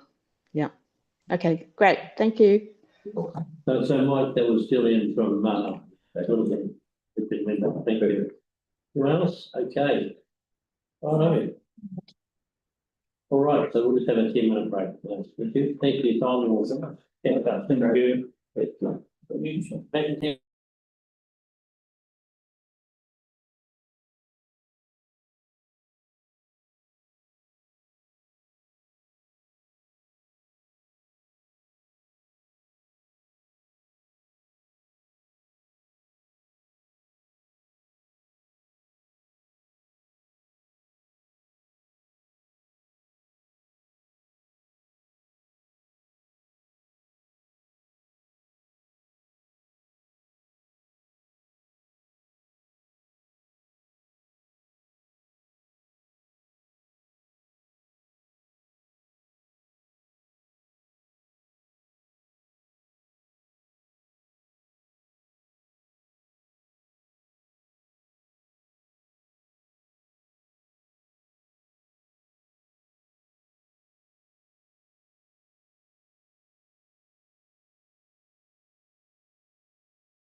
Live, thank you. Okay,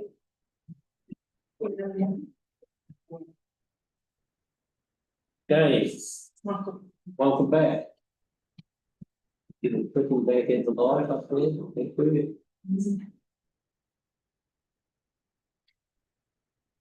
Right, we're just now going to have presentation on Smart Christchurch update by Michael Heaton.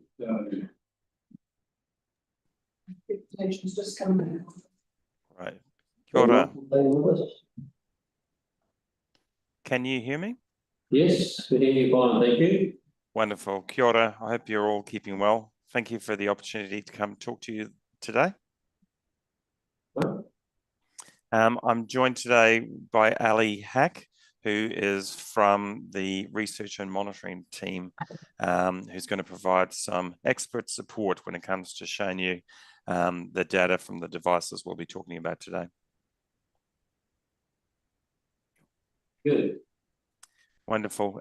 Just from a logistical point of view, will I just ask to forward the slides as and when they're ready to forward? The same next when you're ready. Yeah, great. If you can move to the next slide, that's great. Thank you. Wonderful. So we've come to talk to you today about a type of technology that's called micro-mobility monitoring. And it's something that we've been doing at the council in the central city for over 2 years now. So basically, there's a sensor that's fully anonymous that uses camera footage to work out how many people or scooters or bicycles or any type of micro-mobility that is operating in the area. So basically, without getting too technical, the camera footage is analyzed on site, and they'll work out how many people or vehicles have gone through their field of vision. They'll record the data, but then they delete the footage. So it's truly anonymous.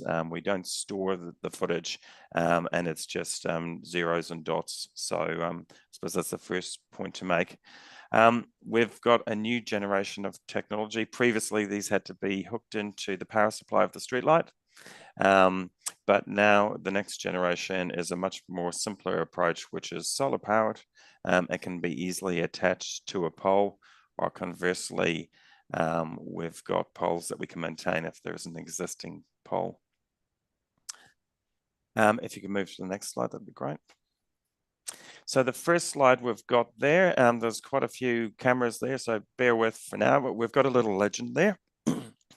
So I'll start with the green ones. So the units that are green have been active for a couple of years now, and they were put in the CBD with the advice of the research and monitoring team and also John Meeker to trial the approach. As I said, they were wired into the streetlights. Given the success of that trial, we've decided to expand the network quite a bit. So you can see the first ones in blue are these new solar powered units that we're going to attach to existing streetlights, and the units in yellow are units where we're going to have to erect a pole. So you can hopefully see there that from the original coverage, which was quite targeted in the center of the city, we're slowly building out coverage, and if it goes well, hopefully other suburbs could benefit from the technology. Next slide, please. But today's focus is to talk about the units that we're proposing to put into Banks Peninsula.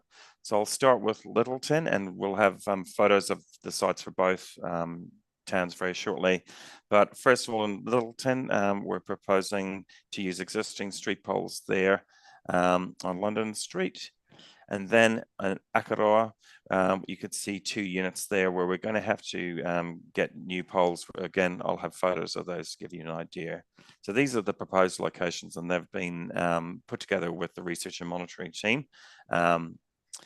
Next slide, please. So breaking down a bit more into the specifics, we'll start with Littleton. You can see there 2 proposed units on London Street, and no doubt you'll recognize those spots there. But basically, you can see there's existing poles that we can leverage, and the units will basically have that field of vision. So as people or scooters or prams or any type of moves through the field of vision, it'll say, somebody's come from the south or the north at this time, and this is how many people are in the area. Again, no identifying features, completely anonymous.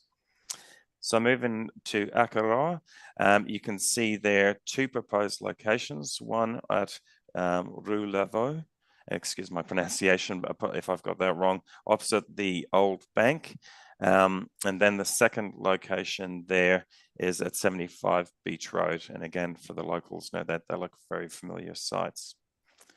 So I'll, next slide, please. And obviously we'll have a good chance for conversation and Q&A at the end. I thought I'll give you this overview first, and we can kind of go back to any of the content. In terms of the units themselves, as I said, we've been trialing the count culture technology for a couple of years now. These units are even more discrete. The solar panel is, arguably the most visible side, but it does give us the benefit of being able to put them anywhere. So you could put them in a park or somewhere where you didn't have power supply. And then you can see that box unit there on the pole. That's where I suppose the computer is that does all the counting, and it's got a comms unit, and it'll have a battery there too, to keep the unit going through the night, obviously, but obviously through winter or a cloudy day when the unit, so we have continuous operation.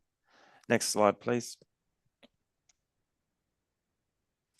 And again, they've got a mock-up there about how the units would look. So you can see in this particular example, we've got the bespoke pole. You've got your solar panel, which will be facing north. Generally, the comms box with the battery and whatnot will be on the opposite side of the pole or at a right angle in that second example. And relatively small units. Next slide, please. And again, just a bit more in terms of the dimensions. So in terms of the pole height, we're looking at 3.8 meters. So I suppose to put that in context, there's maybe 2 adults on top of each other. And you can see the pole design there, pretty simplistic, quite light, which means that to install them is pretty minimal. So that's one of the benefits where we don't have a pole to use. These are relatively easy to install, and conversely, if we need to uninstall them, it's easy to reinstate the footpath area. So basically, relatively, as I said, quick and easy and cheap to get into place. Next slide, please. And I suppose the bigger question, why do we want this data? And I suppose for the CBD, there was a lot of different drivers when we first embarked on this. We wanted to know, I suppose, through the course of the rebuild, how that it was affecting activity. And if we were putting in attractions or new facilities were opening, or maybe changes to road layout or traffic signals, we could see how that was impacting on the numbers. Other cases, so for instance, obviously with COVID, for example, there was a point where we needed people to not be in the city. So the data from the previous generation of approach could let us know that. Conversely, when the city reopened, we want people to come in.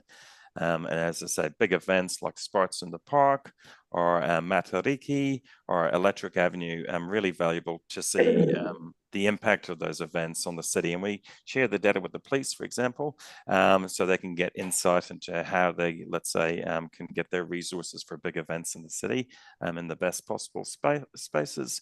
We can work out if regeneration efforts are paying off, and when big facilities like Te Kaha or Pātaka open, obviously we expect a lot of insights. In terms of the wider part of the city, in terms of Akaroa and Littleton, and let's say other kind of suburban parts, we think there's real insight to be gained. For instance, we trialled these in Linwood Village through the course of the refit that's happening. So it gives you understanding of how the space is being used before a major project and what's happening through the project, and afterwards the impact of that.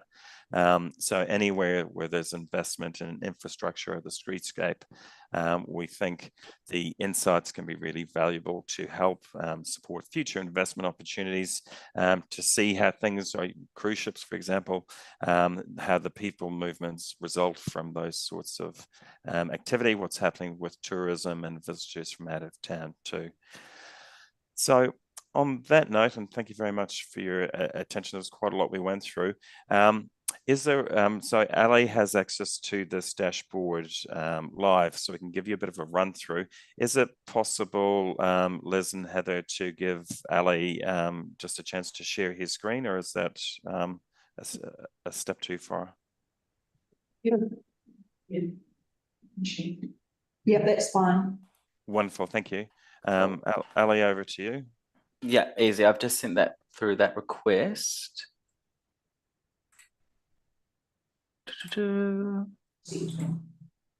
Cool. Is that working? Yep, you can see your pedestrian counters slide. Beautiful. Cool. Easy. So in terms of reporting the data, we've built this dashboard, and this is currently public on the City Council website. So if you just Google pedestrian counters, this dashboard will pop up for you guys. Essentially, the dashboard breaks down the pedestrian count data into different categories. And we've got some high-level figures up the top. So you can see total pedestrian counts over the year, monthly, average daily, and this is across all the senses. And then you've got some yearly changes as well. So April this year compared to April last year, and same for this quarter compared to last year's quarter. On the left, you can see a graph that shows the total pedestrian counters over the day. And so we've got some clear peaks at commuting times in the morning, afternoon, and of course lunch.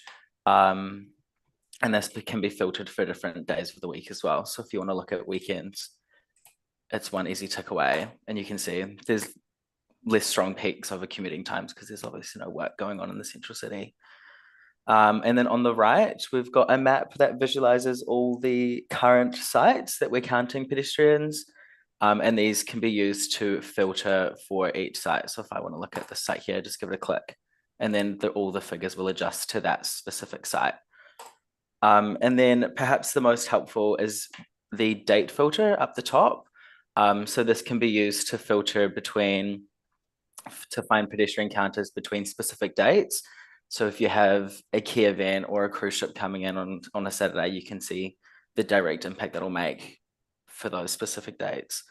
And we've got this public, but we are very open to feedback. So if there's anything you guys think would be helpful to include, that'd be really helpful as well. But that's essentially a brief overview of what we've got.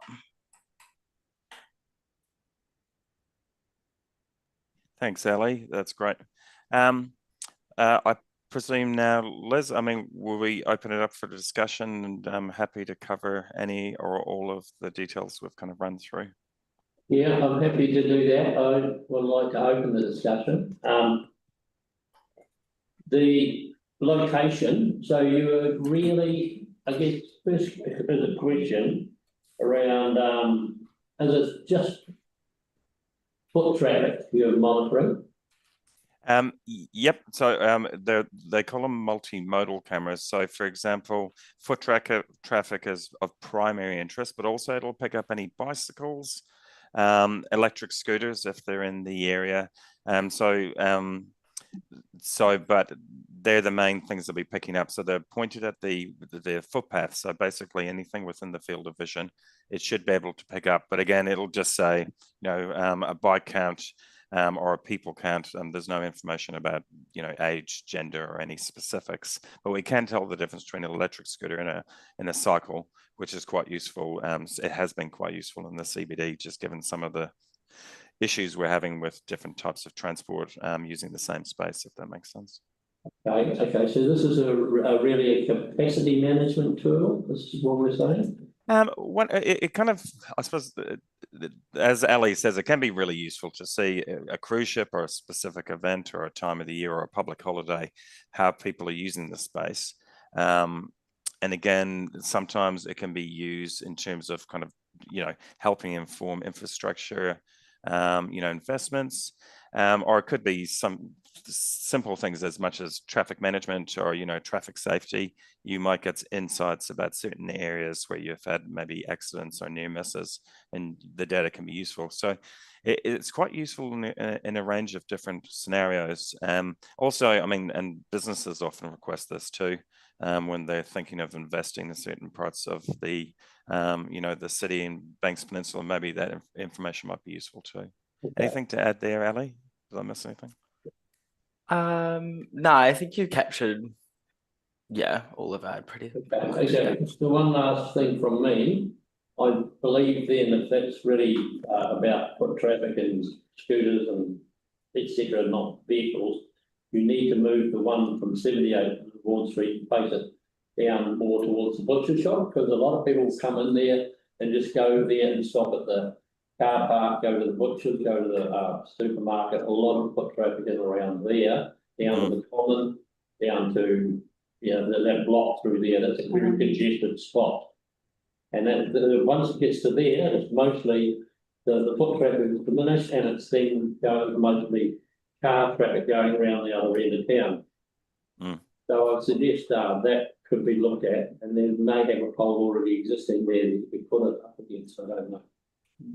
Would that be a fair suggestion from you? Yeah, is it only 2 cameras that you are proposing at this stage, or are you planning to install more if needed, or based on our recommendations?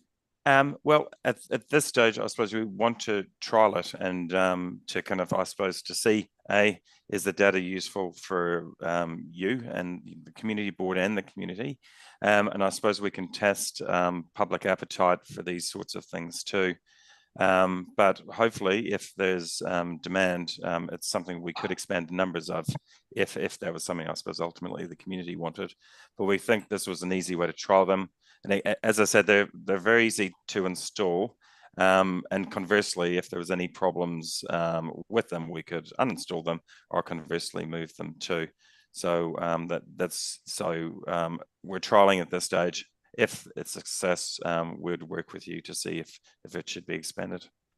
Okay, the one on L3, it is facing parallel to the road. Is that a specific reason that you have put it there instead of facing it 90 degrees to the harbor? So then you could measure people who are walking along the footpath. Yeah, it's very astute. It's very astute that you pick up that most people walk down the middle of the road. I find that I just live around the corner. That's a good point. And again, I didn't work on the level of detail, but we can check with Amy on her logic there. But we'll take an action just to query the coverage zone we've picked, if that makes sense. And we have got some feedback from community about pedestrian safety past the boat shed towards the lighthouse. We have noticed quite a significant foot traffic in that area, and at the moment, the board has recommended to make some sort of footpath along the beach, on the beach road towards Britomart past lighthouse, past Templeman Drive. So maybe you may want to keep something there in mind, because a lot of foot traffic is going that way.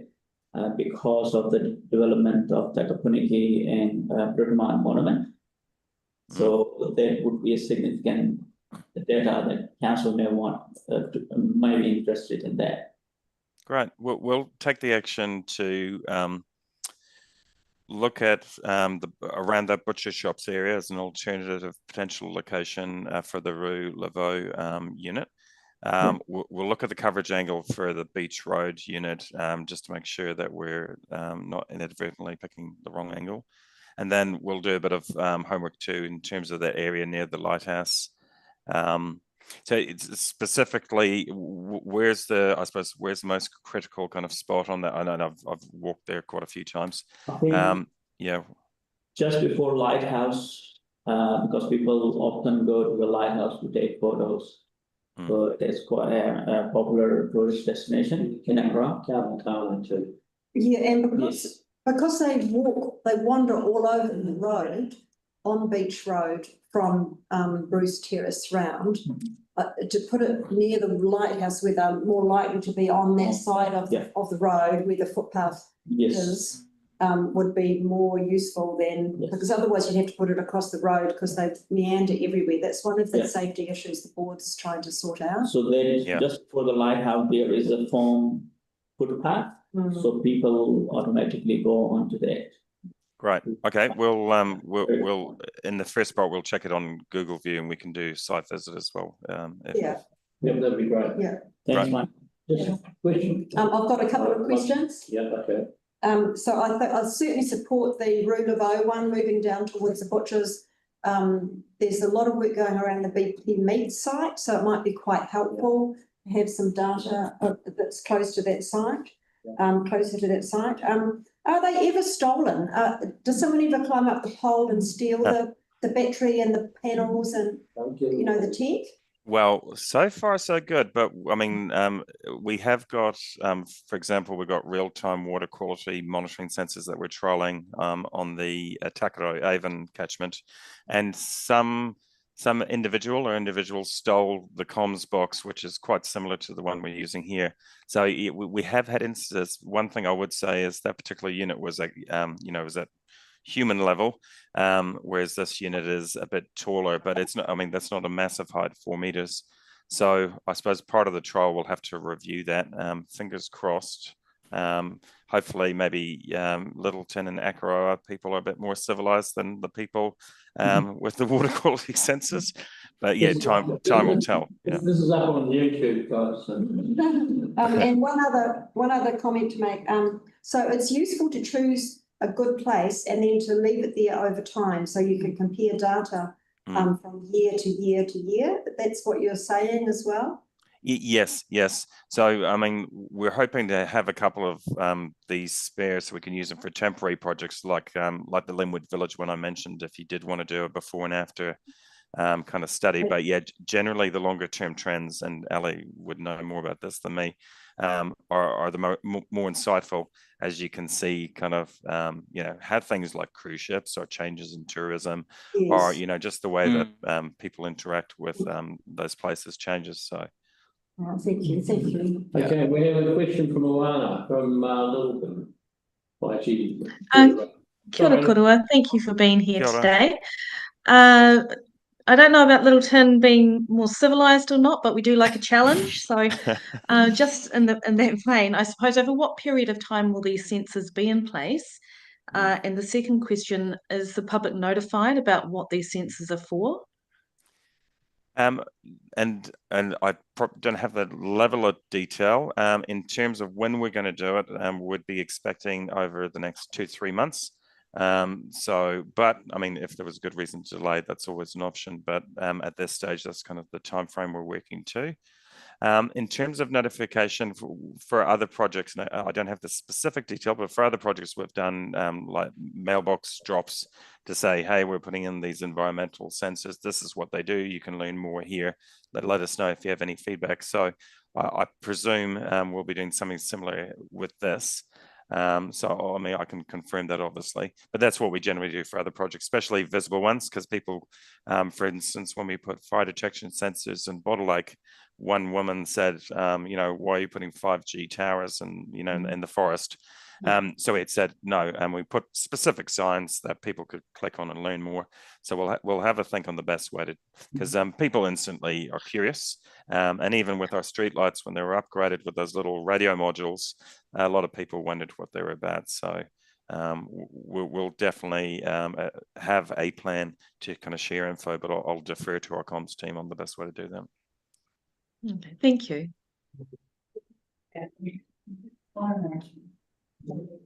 Anyone else? Tyrone, you okay? Anyone else got a question?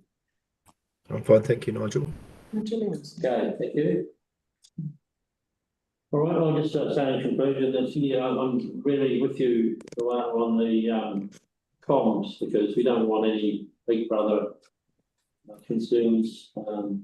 It's great, any data we can gather, especially with the changes in our tourist visitors. They go from cruise ships to locals, all the data we can get, because there are capacity at the time of the year now. Thank you very much, guys. Wonderful. Thank you for the Easy. chance to come today. And yeah, and just let us know if you've got any questions. And I've got our action points here. So thank you for the chance to talk to you today. Thank you, Mark. Thank you. Cool. Ka kite. Thank you.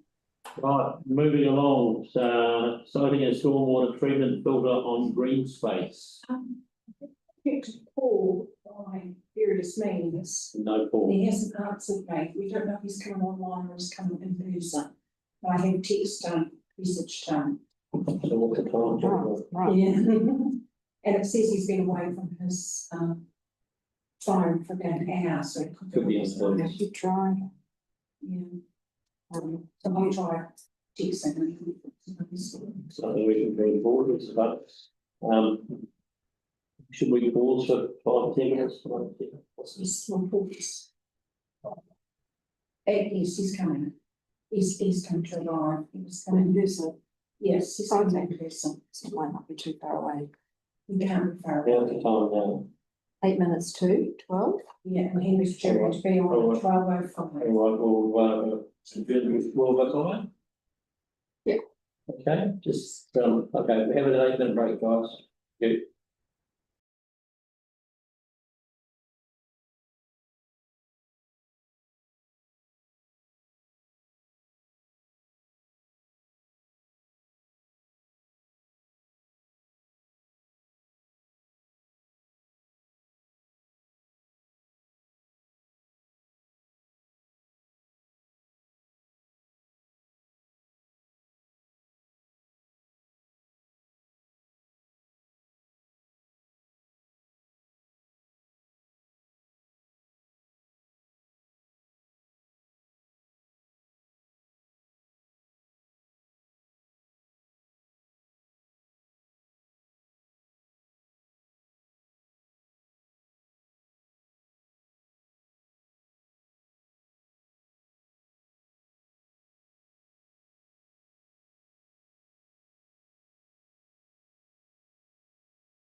Okay, welcome back.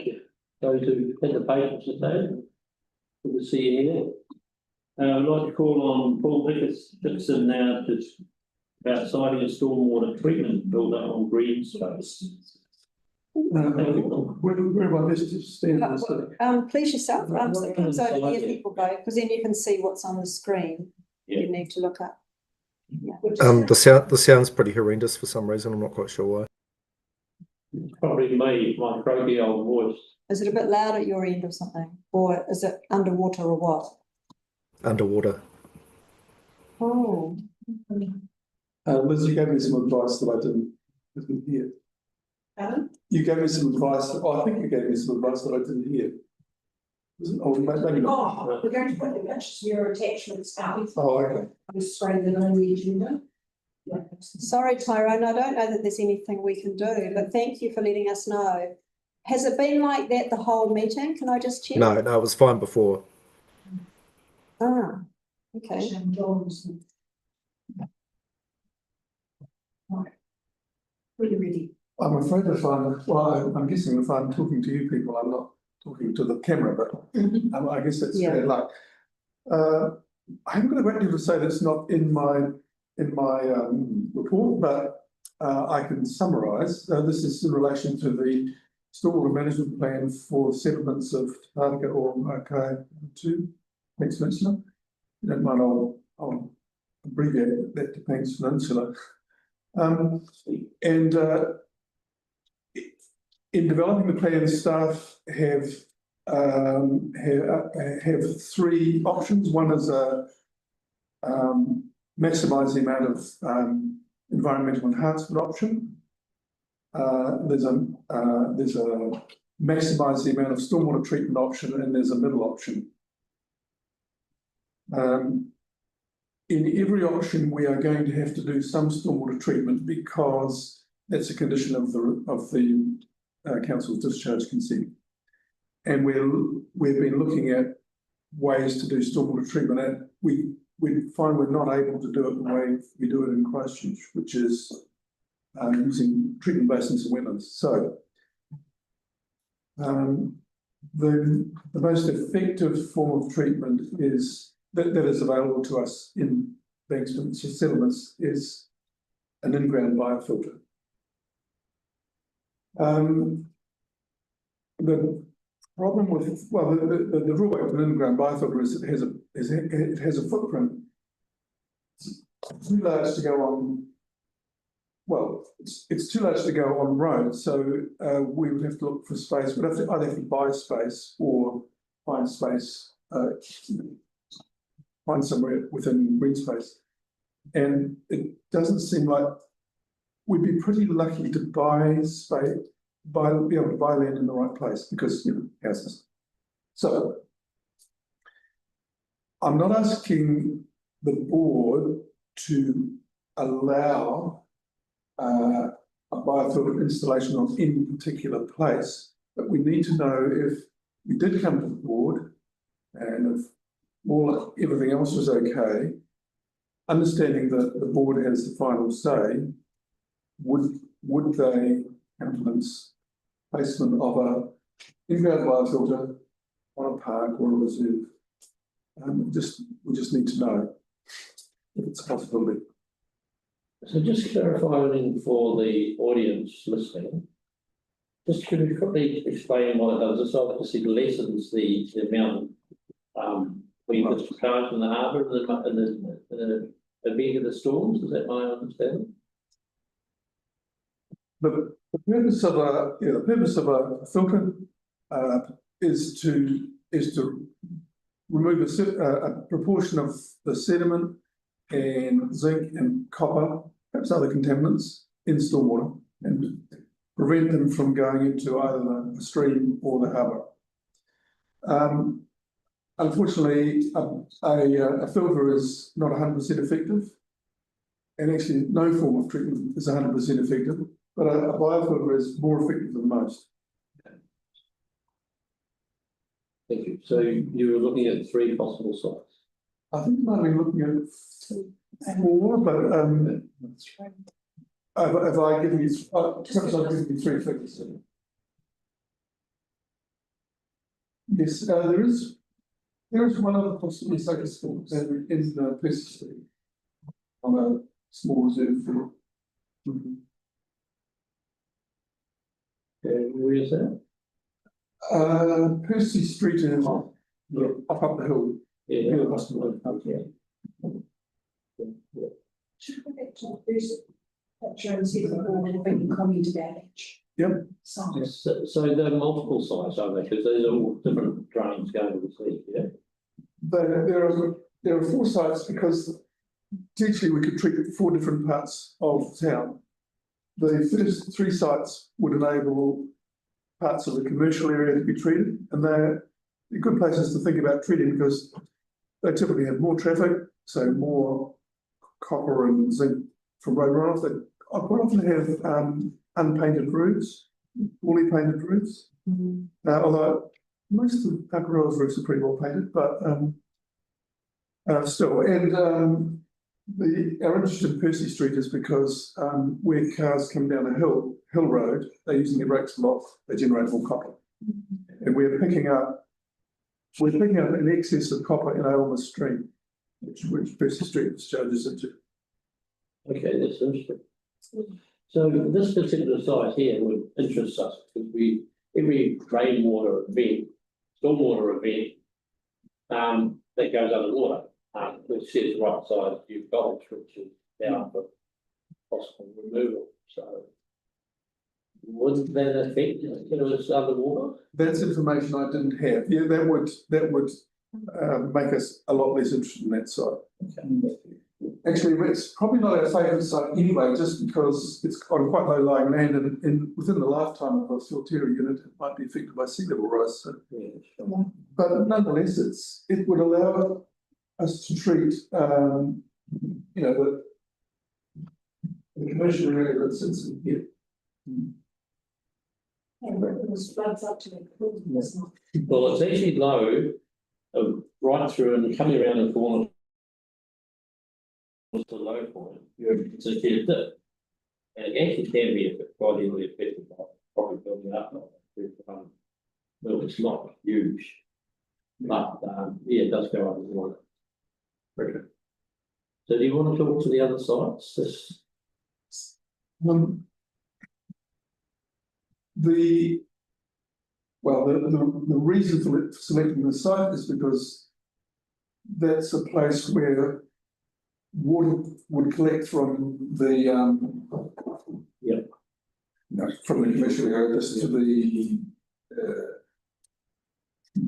southeast, and whereas there's a little bit of room beside the street here, there's no room anywhere else. I know, like that, water from the dogs feed there.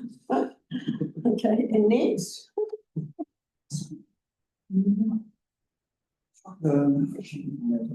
This site this site has got a number of pipes and root boundary draining to it, so it would allow us to treat. Would you have to be that close to Mama Son? I mean, there's the children and there's a lot of people sitting out there. It's just schematic. It's schematic. It's to give an idea of the area size of an installation that would. I can understand the board or anybody in Agro saying, don't do it, but but there's a piece of green space there that council owns, and so there's no overall pollution. You probably take a little bit closer. It's reasonably high there. There's not a flooding issue yet, but right now there's the little building part out there on the point here to off the wharf, and taking it off to the wharf, and so it'll be there for another 18 months or so. I think if the board would say it's not a complete no, then step two would be to decide whether we're going to need one here. Right. Because there are a number of options. Step 3 would be to come back and say, well, where should we put it if we want to put it somewhere? Maybe closer to the sea or further from. Well, I like the way you're doing this because it's saving a lot of time. Well, just give us a quick no and we'll see. Well, Yeah, there's a guidance. possibility.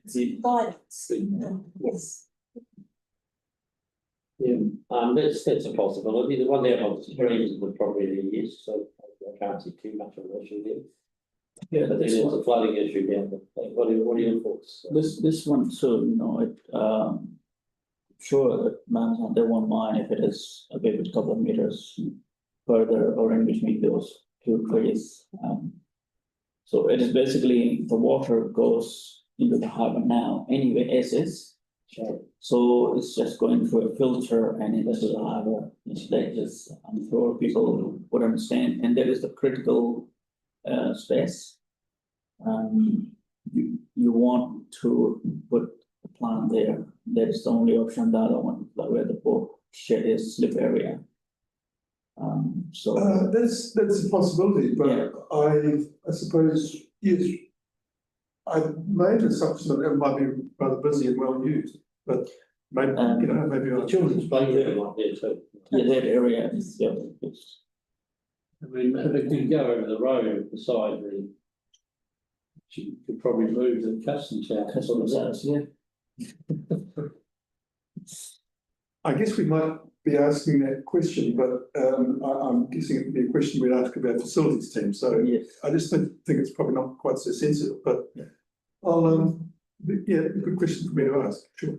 Do you have a picture how it would look like on the surface? I thought I did include an attachment showing what they look like. Right, this is for, Yeah, pretty much this. for lectures. I'm thinking about that.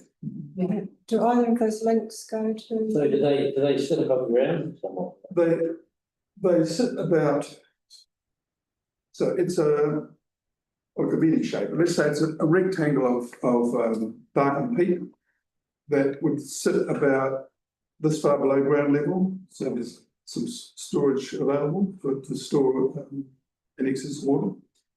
So it wouldn't look too much different from a garden. Okay. It's like a rain gardens. So, or It would be like a rain garden. There's a choice about whether it gets planted or not. The right one? No. I mean, if a person were to Google Filterra, inside to stone. you'd get quite a number of photos.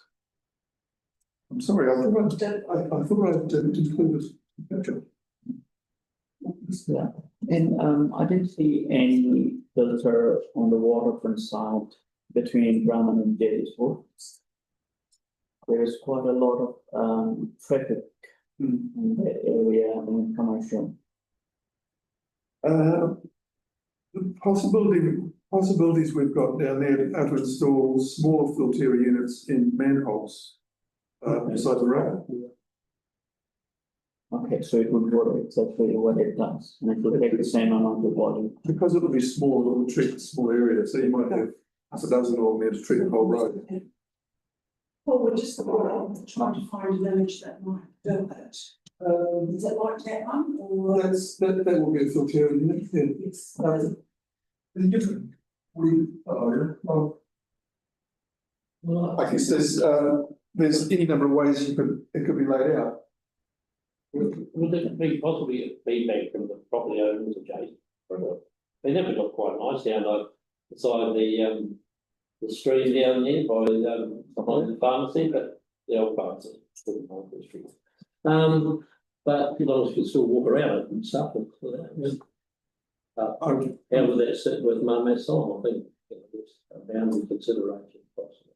Yeah, they wouldn't mind, I think. I don't think that's yeah. Because it's just adding a feature to that one. And as long as there is no order or the visuals. So you don't dig that up and change the filters? It's not like a car filter, an oil filter in a car? No, because it's a bias. The filter, it's a biofilter. Another advantage is that the media needs to be changed less frequently, but it does need to be changed. So the vendor the agent, Stormwater 360, sound pretty optimistic that the media wouldn't have to be changed more than every 10 years. I think that's perhaps too optimistic, but it's a matter of years rather than months.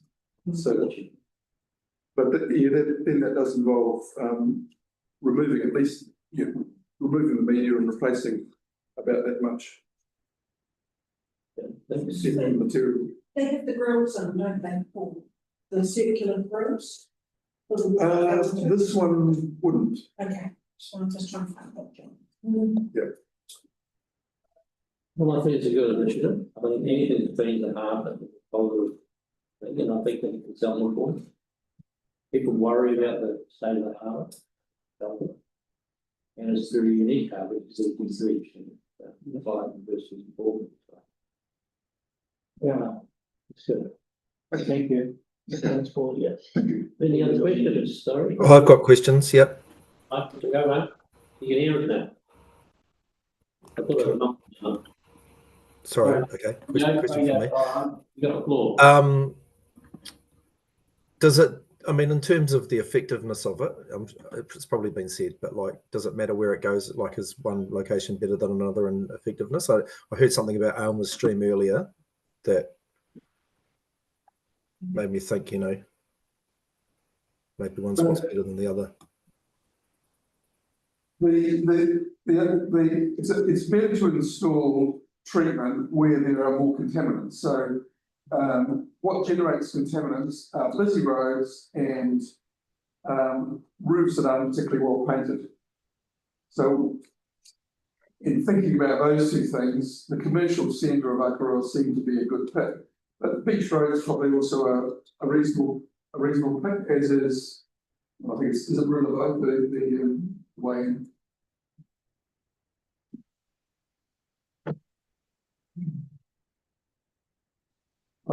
There's silence. I hope I've answered the question. Yeah, sorry, it's just that it's just that the screen froze. I stopped hearing the answer from the CBD of Akaroa. Sorry. But that doesn't matter. Look, can I ask another question? Like, what if we put 4 in?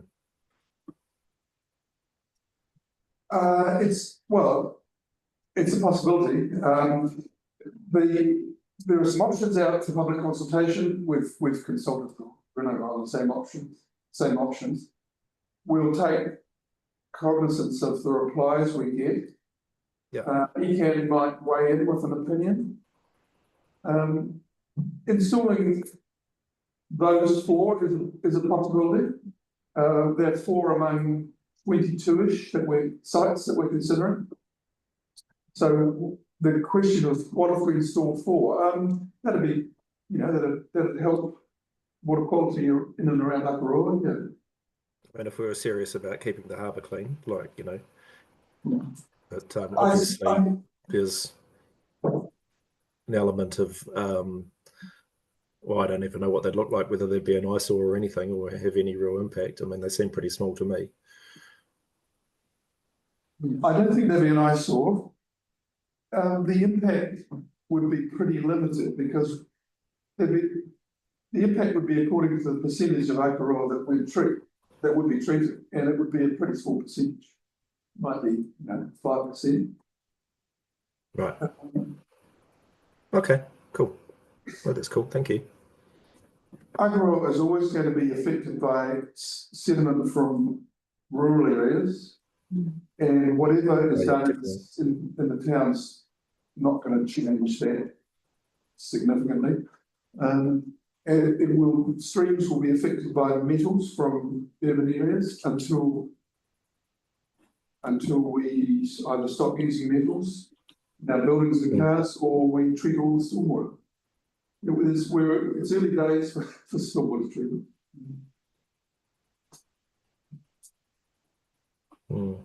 How does it sorry, I'm just reading through the report. Says Akaroa Town Centre as an example of a more contaminated area. How does it compare to Littleton, for example?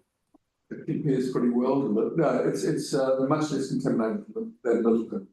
Littleton's got quite a lot of buildings with rusty, unpainted roofs Yeah. We deal with a lot of things, and it has a lot of heavy traffic, particularly on the state highway. Yeah, yeah. Okay. Okay, cool. Thank you. You happy with that? Yes. Anyone else? Just for one. Yeah, we go. Yeah. So do we know the current data of these contaminants that we are talking about for aquaculture? And then is there a target that you want to achieve? We have a contaminant load model that estimates how much these contaminants is produced by Pātaka. The consent allows us to generate our own target. So the target, if we select the maximise stream enhancement option, then the target for contaminant removal will be smaller. If we select the maximised treatment option, the target for contaminant removal will be larger. And then you measure that based on the entry of stormwater into these. The contaminant load removal is carried out by these filters here. We estimate the amount from our model. I think it's fairly unlikely we would be measuring.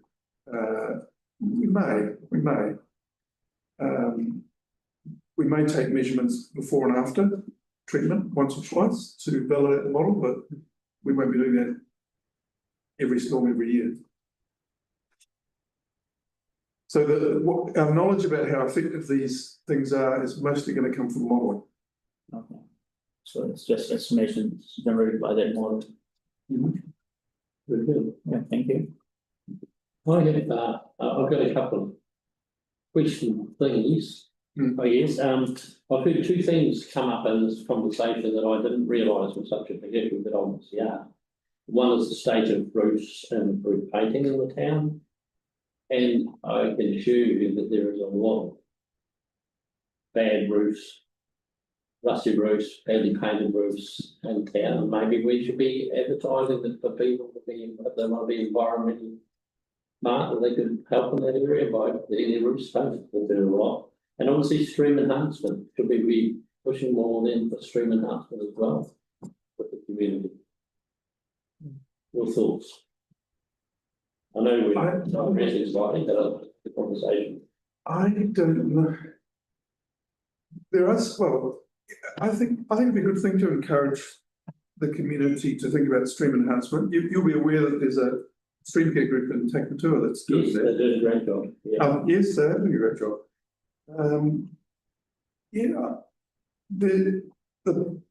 Plant, well, I guess planting is what you think a person might do, and planting can stabilise stream banks. It can provide shade that keeps the water cooler. It can provide refuge for bugs that fish eat, and it can, I guess, it can possibly provide refuge for fish as well. So planting is a great thing to do. There are staff that I work with who would get in and help with that, our ecologists. So, I think it'd be a good thing for the board to encourage. I think with something to bear in mind, particularly with we go looking at the meat side, and it's such as the stream, they can be touching. So those sort of things, particularly with developments being done, that should be encouraged. Right, Paul, thank you for that. And just a little bit on the timeline. When will we expect something like this? I think I'm trying to think about when the funding comes available through the LTP. And I think it's at least next financial. I think it's from 27 through to about 30. Okay, thank you. Thank you for your time. Thanks. Yeah, all right. That's it. Yes, thank you very much, Paul. Thank you for your advice. No, pleasure. Okay, so that's it for the day. So we'll finish with Gareth here.